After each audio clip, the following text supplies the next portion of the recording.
Hello guys, welcome to my YouTube channel. स्वागत है आप सबका study with Usha ma'am channel पे।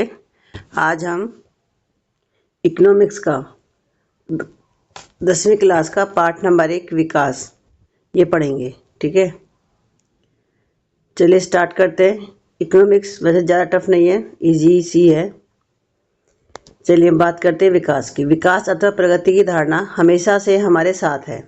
हमारी आकांक्षाएं और इच्छाएं हैं कि हम क्या करना चाहते हैं और अपना जीवन कैसे जीना चाहते हैं। इसी तरह हम विचार रखते हैं कि कोई देश कैसा होना चाहिए, हमें किन अनिवार्य वस्तुओं की आवश्यकता है, क्या सभी का जीवन बेहतर हो सकता है, लोग मिलजुल कर कैसे रह सकते हैं, क्या और अधिक समानता हो सकती है। विकास इन सभी प्रश्नों पर विचार करने और इन लक्ष्यों को प्राप्त करने के उपायों से जुड़ा है। यह काम जटिल है और इस अध्याय में हम विकास को समझने की प्रक्रिया शुरू करेंगे। आप उच्च कक्षाओं में इन मुद्दों को अधिक गहराई से सीखेंगे। इसके अतिरिक्त ऐसे बहुत से प्रश्नों के उत्तर आपको अर्थशास्त्र में ही नहीं बल्कि इतिहास और राजनीति विज्ञान के पाठ्यक्रम में भी मिलेंगे। ऐसा इसलिए कि हम आज जो जीवन जी रहे हैं वह अतीत से प्रभावित है। हम इसे जाने बिना बदलाव की इच्छा नहीं रख सकते। इसी तरह हम केवल एक लोकतांत्रिक राजनीतिक प्रक्रिया के द्वारा ही इन आशाओं और संभावनाओं को वास्तविक जीवन में प्राप्त कर सकते हैं। हम बात करते हैं विकास क्या वादा करता है। विभिन्न व्यक्ति विभिन्न लक्ष्य। ठीक है, तो कोई यहाँ से क्वेश्चन भी पूछा था कि जो विकास है, विकास का विभिन्न व्यक्तियों के लिए विभिन्न लक्ष्य हो सकते हैं। इसको अपने शब्दों में बताइए। हम यह कल्पना करने का प्रयास करें कि दी गई सूची के अनुसार लोगों के लिए विकास का क्या अर्थ हो सकता है, उनकी क्या आकांक्षाएं हैं। आप देखेंगे कि कुछ स्तंभ अधूरे भरे हुए हैं। इस तालिका को पूरा करने की कोशिश कीजिए। आप चाहें तो किन्हीं और श्रेणी के व्यक्तियों को जोड़ सकते हैं। देखिए, इसमें सबसे पहला है भूमिहीन मजदूर, ग्रामीण मजदूर। तो काम करने के अधिक दिन और बेहतर मजदूरी, स्थानीय स्कूल उनके बच्चों को उत्तम शिक्षा प्रदान करने में सक्षम, कोई सामाजिक भेदभाव नहीं और गांव में भी नेता बन सकते हैं। ठीक है, पंजाब के समृद्ध किसान, किसानों को उनकी उपज के लिए ज़्यादा समर्थन मूल्यों और मेहनती और सस्ते मजदूरों द्वारा उच्च पारिवारिक आय सुनिश्चित करना ताकि वे अपने बच्चों को विदेशों में बसा सकें। तो ठीक है, देखिए यहाँ पे हर एक व्यक्ति के जो विकास के जो एम है, जो लक्ष्य, वो अलग अलग हो सकते हैं। ठीक है, जो ग्रामीण मजदूर है, ठीक है, जो भूमिहीन मजदूर जिसके पास में जमीन नहीं है और वो मजदूर है, वो क्या चाहेगा, वो चाहेगी उससे काम के का अधिक दिन मिलें। ठीक है, और उसकी जो मजदूरी है वो अच्छी होनी चाहिए और गांव में ऐसे स्कूल होने चाहिए जिससे उसके बच्चों को अच्छी शिक्षा, एजुकेशन मिल सके। ठीक है, अब इसका निरीक्षण करते हैं। क्या इन सभी लोगों की विकास या प्रगति के बारे में एक जैसे विचार हैं? संभवतः नहीं। इनमें से हर एक अलग अलग चीज़ें पाना चाहता है। वे ऐसी चीज़ें चाहते हैं जो उनके लिए सर्वाधिक महत्वपूर्ण हैं, अर्थात वे चीज़ें जो उनकी आकांक्षाओं और इच्छाओं को पूरा कर सके। वास्तव में कई बार दो व्यक्ति या दो गुट ऐसी चीज़ें चाह सकते हैं जिनमें परस्पर विरोध हो सकता है।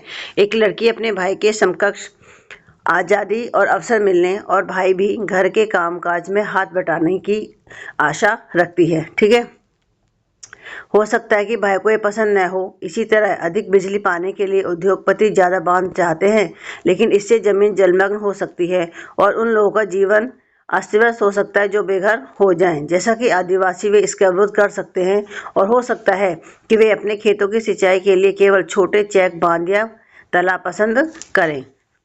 इस तरह दो बातें साफ हैं। एक, अलग अलग लोगों के विकास के लक्ष्य भिन्न भिन्न हो सकते हैं और दूसरा, एक के लिए जो विकास है वह दूसरे के लिए विकास न हो, यहाँ तक कि वह दूसरे के लिए विनाशकारी भी हो सकता है। एक बात सामने समान पाएंगे, लोग चाहते हैं कि उन्हें नियमित काम, बेहतर मजदूरी और अपनी उपज अथवा अन्य उत्पादों के लिए अच्छी कीमतें मिलें। दूसरे शब्दों में वे ज़्यादा आय चाहते हैं। किसी भी तरीके से ज़्यादा आय चाहने के अतिरिक्त लोग बराबरी का व्यवहार, स्वतंत्रता, सुरक्षा और दूसरों से आदर मिलने की इच्छा भी रखते हैं। वे भेदभाव से अप्रसन्न होते हैं। ये सभी महत्वपूर्ण लक्ष्य हैं, बल्कि कुछ मामलों में ये अधिक आय और अधिक उपभोग से अधिक महत्वपूर्ण हो सकते हैं, क्योंकि जीने के लिए केवल भौतिक वस्तुएं ही पर्याप्त नहीं होती। द्रव्य उसे खरीदी जा सकने वाली भौतिक वस्तुएं एक कारक हैं जिस पर हमारा जीवन निर्भर है, लेकिन हमारा बेहतर जीवन ऊपर लिखी या भौतिक वस्तु पर भी निर्भर करता है। अगर आपको यह स्पष्ट नहीं लगती है तो अपने जीवन में अपने मित्रों की भूमिका के बारे में जरा सोचिए। आपको उनकी मित्रता की इच्छा हो सकती है। इसी तरह और भी बहुत सी चीजें हैं जिन्हें आसानी से मापा जा सकता है, लेकिन उनका हमारे जीवन में बहुत महत्व है। इनकी प्राय उपेक्षा कर दी जाती है, लेकिन यह निष्कर्ष निकालना गलत होगा कि जिसे मापा नहीं जा सकता वह महत्व नहीं रखता। एक और उदाहरण देखिए। अगर आपको कहीं दूर दराज के इलाकों में नौकरी मिलती है, उसे स्वीकार करने से पहले आप आय के अतिरिक्त बहुत से कारकों पर विचार करेंगे, जैसा कि आपके परिवार के लिए क्या सुविधाएं उपलब्ध होंगी, काम करने का वातावरण कैसा होगा या सीखने के क्या अवसर हैं। दूसरी नौकरी में यद्यपि आपको वेतन कम मिलता है, लेकिन यह नियमित रोजगार हो सकता है जो आपकी सुरक्षा की भावना को बढ़ाता है। एक अन्य नौकरी अधिक वेतन दे सकती है, लेकिन कार्य की सुरक्षा नहीं, और हो सकता है आपको परिवार के लिए पर्याप्त समय भी न मिले। इससे आपकी सुरक्षा और स्वतंत्रता की भावना कम हो जाएगी। इसी तरह विकास के लिए लोग मिले जुले लक्ष्यों को देखते हैं। यह सच है कि यदि महिलाएं वेतनभोगी कार्य करती हैं तो घर और समाज में उनका आदर बढ़ता है। तथापि यह भी सच है कि अगर महिलाओं के लिए आदर है तो घर में उनके कामकाज में ज़्यादा हाथ बटाया जाए और घर से बाहर काम करने वाली महिलाओं को अधिक स्वीकार किया जाएगा। सुरक्षित और संरक्षित वातावरण के कारण ज़्यादा महिलाएं विभिन्न प्रकार की नौकरियां या व्यापार कर सकती हैं। इससे लोगों के विकास के लक्ष्य केवल बेहतर आय के ही नहीं होते, बल्कि जीवन में अन्य महत्वपूर्ण चीज़ों के बारे में भी होते हैं। हम बात करते हैं राष्ट्रीय विकास। जैसा कि हमने ऊपर देखा, यदि लोगों के लक्ष्य भिन्न हैं तो उनकी राष्ट्रीय विकास के बारे में धारणा भी भिन्न होगी। आपस में इस विषय पर चर्चा कीजिए कि भारत को विकास के लिए क्या करना चाहिए। संभव है कि कक्षा के विभिन्न विद्यार्थियों ने उपयुक्त प्रश्नों के अलग अलग उत्तर दिए होंगे। हो सकता है आपने स्वयं इन प्रश्नों के बहुत से उत्तर सोचो और उनमें से किसी एक के विषय में आप भी निश्चित न हों। यह समझना बहुत आवश्यक है कि देश के विकास के विषय में भिन्न लोगों की धारणाएं भिन्न या परस्पर विरोधी हो सकती हैं, लेकिन क्या सभी विचारों को बराबर का महत्व दिया जा सकता है, या यदि परस्पर विरोधी है तो निर्णय कैसे किया जाए। सभी के लिए न्यायपूर्ण और सही राह क्या होगी। हमें यह भी सोचना होगा कि क्या कार्य करने का कोई बेहतर तरीका है। क्या इस विचार से बहुत से लोगों को लाभ होगा या कुछ को ही। राष्ट्रीय विकास का अभिप्राय इन सब प्रश्नों के विचार करना है। हम बात करते हैं विभिन्न देशों या राज्यों की तुलना कैसे की जाए। आप पूछ सकते हैं कि अगर विकास का अर्थ अलग अलग हो सकता है तो फिर कुछ देशों को विकसित और कुछ को अविकसित कैसे कहा जा सकता है। इससे पहले कि हम इस विषय पर आएं, एक अन्य प्रश्न के बारे में सोचते हैं। जब हम भिन्न भिन्न चीज़ों की तुलना करते हैं तो उसमें समानता और अंतर दोनों हो सकते हैं। हम इनकी तुलना करने के लिए किन पहलुओं का प्रयोग करते हैं। कक्षा में विद्यार्थियों को ही देखते हैं। हम विभिन्न विद्यार्थियों की तुलना कैसे करते हैं। उनमें ऊंचाई, स्वास्थ्य, प्रतिभा और रुचि के अनुसार अंतर है।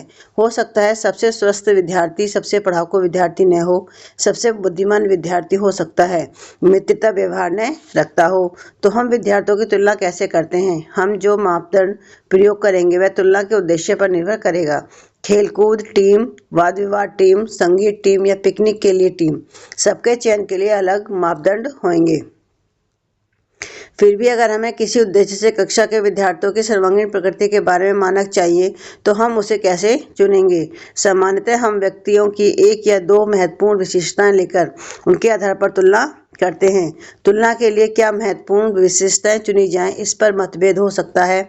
विद्यार्थियों का मित्रतापूर्ण व्यवहार और सहयोग भावना, उनकी रचनात्मकता या उनके द्वारा प्राप्त अंक, यही बात विकास पर भी लागू होती है। देशों की तुलना करने के लिए उनकी आय सबसे महत्वपूर्ण विशेषता मान समझी जाती है। जिन देशों की आय अधिक है उन्हें कम आय वाले देशों से अधिक विकसित समझा जाता है। यह एक समझ पर आधारित है कि अधिक आय का अर्थ है मानवीय आवश्यकताओं की सभी वस्तुओं का अधिक होना। जो भी लोगों को पसंद है और जो उनके पास होना चाहिए वे उन सभी वस्तुओं को अधिक आय के द्वारा प्राप्त कर पाएंगे। इसलिए ज़्यादा आय अपने आप में एक महत्वपूर्ण लक्ष्य समझा जाता है। अब एक देश की आय क्या है। अंतर्दृष्टि से किसी देश की आय उस देश के सभी निवासियों की आय है।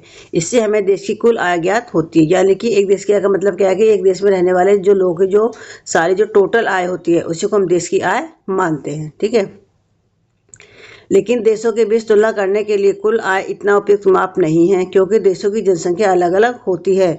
कुल आय की तुलना करने से हमें यह ज्ञात नहीं होगा कि औसत व्यक्ति क्या कमा सकता है, क्या एक देश के लिए दूसरे देश के लोगों से बेहतर है।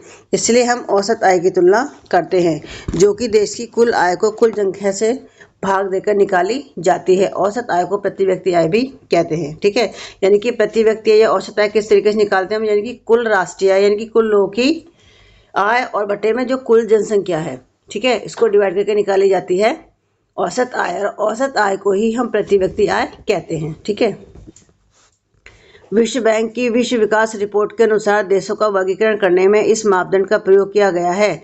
वे देश जिनकी 2019 में प्रति व्यक्ति आय $49 या 300 प्रति वर्ष या उससे अधिक है, उसे समृद्ध अथवा उच्च आय देश, और वे देश जिनकी प्रति व्यक्ति आय $2500 प्रति वर्ष या उससे कम है उन्हें निम्न आय वाला देश कहा गया है। भारत मध्य आय वर्ग के देशों में आता है क्योंकि उसकी प्रति व्यक्ति आय 2019 में केवल $6700 प्रति वर्ष थी। समृद्ध देशों, जिनमें मध्य पूर्व के देश और कुछ अन्य छोटे देश शामिल नहीं हैं, को आमतौर पर विकसित देश कहा जाता है।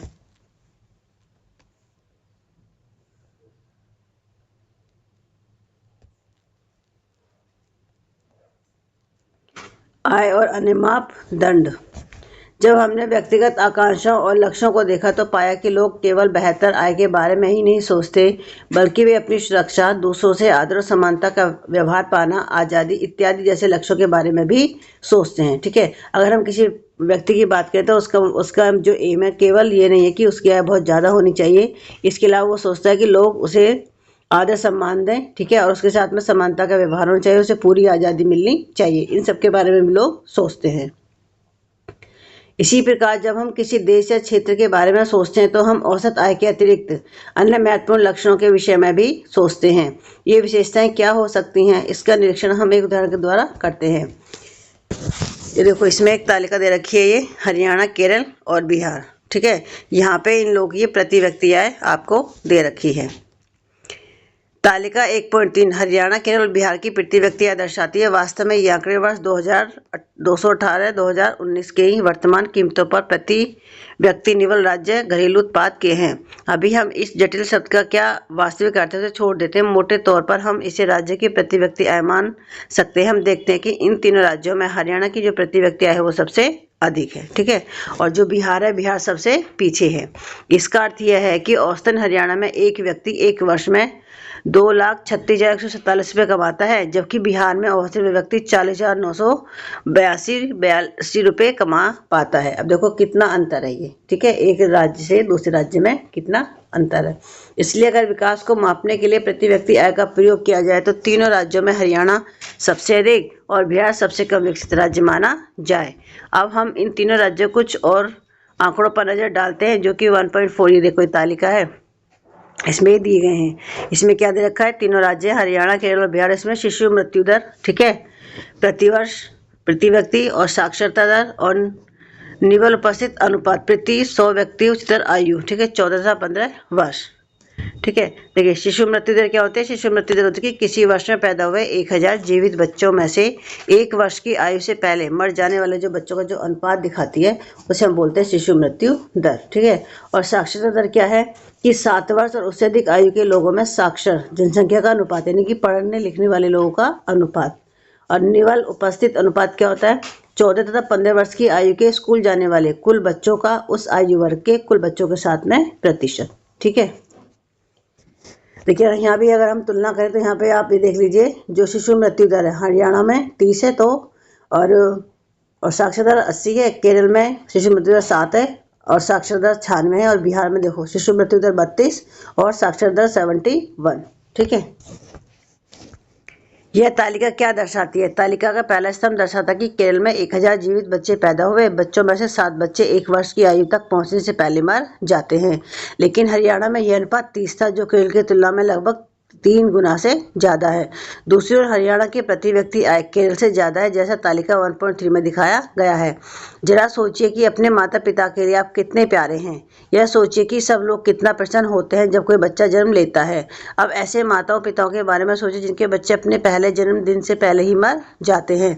ऐसे माता पिताओं को कितना दुख महसूस होता होगा। दूसरा यह देखिए कि ये आंकड़े किस वर्ष के हैं। वर्ष 2018-19 के हैं। तो हम बहुत पुराने समय की बात नहीं कर रहे। ये हमारे स्वतंत्रता के 70 वर्ष बाद की बात है, जब हमारे देश के बड़े शहर ऊंची ऊंची इमारतों और खरीदारी के लिए शॉपिंग मॉल से भरे हुए हैं। समस्या शिशु मृत्यु दर पर समाप्त नहीं हो जाती। तालिका 1.4 का अंतिम स्तंभ दिखाता है कि बिहार के लगभग आधे बच्चे कक्षा 8वीं के बाद स्कूल नहीं जा रहे हैं। अर्थात यदि आप बिहार के किसी स्कूल में पढ़ते होते तो आपकी प्राथमिक कक्षा के लगभग आधे से अधिक बच्चे गायब होते। जिन बच्चों को स्कूल में होना चाहिए था वे वहाँ नहीं होते। अगर ये आपके साथ होता तो आप अभी यह सब न पढ़ पाते जो पढ़ रहे हैं। हम बात करते हैं सार्वजनिक सुविधाएं। ऐसा क्यों है कि हरियाणा में औसत व्यक्ति की आय केरल के औसत व्यक्ति की आय से अधिक है, लेकिन इन महत्वपूर्ण क्षेत्रों में वह केरल से पीछे हैं? इसका कारण यह है कि यह आवश्यक नहीं कि जेब में रखा रुपया वे सब वस्तु और सेवा खरीद सके जिनकी आपको एक बेहतर जीवन के लिए आवश्यकता हो सकती है। नागरिक कितनी भौतिक वस्तुएं और सेवा प्रयोग कर सकते हैं, इसके लिए आय अपने आप में संपूर्ण रूप से पर्याप्त सूचक नहीं है। उदाहरण के लिए, सामान्यतः आपका द्रव्य आपके लिए प्रदूषण मुक्त वातावरण नहीं खरीद सकता या बिना मिलावट की दवाएं आपको नहीं दिला सकता जब तक आप ऐसे समुदाय में ही जाकर नहीं रहने लग जाते जहां ये सुविधाएं पहले से उपलब्ध हैं। द्रव्य आपको संक्रामक बीमारियों से भी नहीं बचा सकता जब तक आपका पूरा समुदाय उनसे बचाव के लिए कदम नहीं उठाता। वास्तव में जीवन में बहुत सी महत्वपूर्ण चीजों के लिए सबसे अच्छा और सस्ता तरीका इन वस्तुओं और सेवाओं को सामूहिक रूप से उपलब्ध कराना है। जरा सोचिए, किसी स्थानीय इलाके के लिए सामूहिक सुरक्षा प्रदान करना अधिक सस्ता है अथवा हर घर के लिए अलग अलग सुरक्षा गार्ड रखना। आप क्या करते अगर आपके गांव या इलाके में आपके अतिरिक्त कोई और पढ़ने में रुचि नहीं रखता? क्या तुम पढ़ पाओगे? शायद तब तक नहीं जब तक तुम्हारे माता पिता तुम्हें कहीं और निजी स्कूल में पढ़ने भेजने की क्षमता नहीं रखते हो। आप इसलिए पढ़ पा रहे हो क्योंकि बहुत से अन्य बच्चे पढ़ना चाहते हैं और बहुत से लोग ये मानते हैं कि सरकार को स्कूल खोलने चाहिए और अन्य प्रकार की सुविधाएं उपलब्ध करानी चाहिए जिससे बच्चों को पढ़ने का अवसर मिले। अभी भी बहुत से क्षेत्रों में बच्चे, मुख्य रूप से लड़कियां, उच्च विद्यालय शिक्षा भी नहीं ले पाती हैं क्योंकि सरकार समाज ने इसके लिए पर्याप्त सुविधाएं उपलब्ध नहीं कराई हैं। केरल में शिशु मृत्यु दर कम है क्योंकि यहाँ स्वास्थ्य और शिक्षा की मौलिक सुविधाएं पर्याप्त मात्रा में उपलब्ध हैं। इसी प्रकार कुछ राज्यों में सार्वजनिक वितरण प्रणाली ठीक प्रकार कार्य करती है। ऐसे राज्यों में लोगों के स्वास्थ्य और पोषण स्तर निश्चित रूप से बेहतर होने की संभावना है।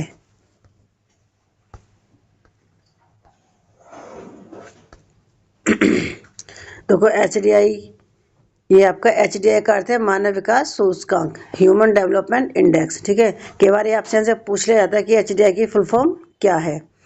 ऊपर दी गई तालिका HDI सूचकांक का क्रमांक कुल 189 देशों में से है।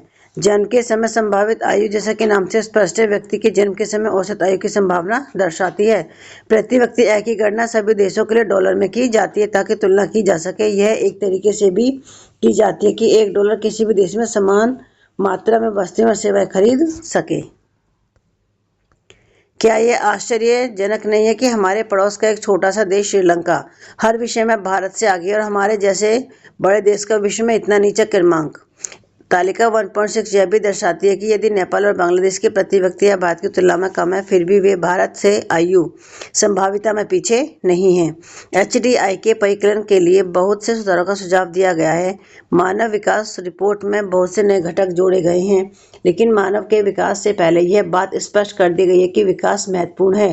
एक देश के नागरिकों के साथ क्या हो रहा है, लोगों का स्वास्थ्य, उनका कल्याण सबसे अधिक जरूरी है। क्या आप सोचते हैं कि मानव विकास को मापने के कुछ और पहलू पर विचार किया जाना चाहिए? हम बात करते हैं विकास की धारणीयता। हम विकास को जिस तरह की कोई परिभाषित करें, सभी के लिए मान लें कि एक विशेष देश काफी विकसित है। हम निश्चित रूप से यह चाहेंगे कि विकास का यह स्तर और ऊंचा हो, कम से कम भावी पीढ़ी के लिए स्तर बना रहे। यह स्पष्ट रूप से वांछनीय है, लेकिन 20वीं सदी के उत्तरार्ध से बहुत से वैज्ञानिक ये चेतावनी देते आ रहे हैं कि विकास का वर्तमान प्रकार और स्तर धारणीय नहीं है।